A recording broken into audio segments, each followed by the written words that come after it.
माकड़ करोड़नि जी तइदाद में ज़िले सांगड़ में पहुची विया। फसलुनि खे कापारी नुक़सान थियण जो अंदेशो।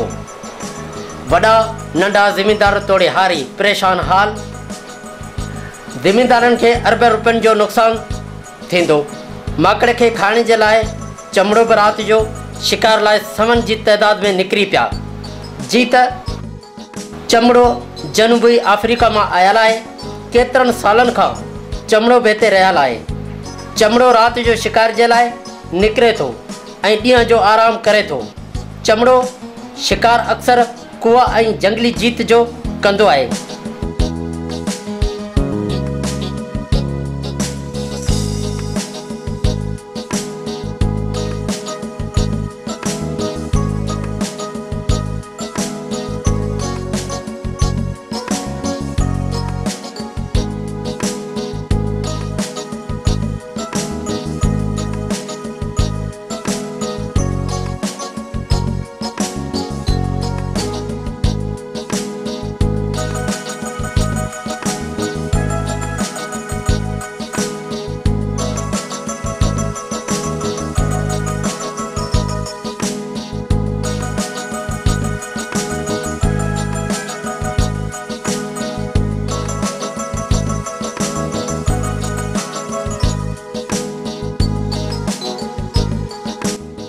चमड़े जो वज़न तक़रीबन 1 किलो खां मथे जो आहे।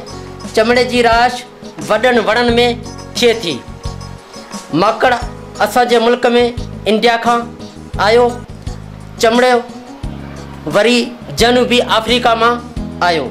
माकड़ खे शिकार करण जे लाइ चमड़ो शिकार करे थो, पर मज़े जी दिलचस्प ॻाल्हि इहा बि आहे त जिते हारी माकड़ खे डोड़ाइनि था, उते वरी माकड़ पकिड़े वरी मज़ेदार खाधा तैयार कया वञनि था।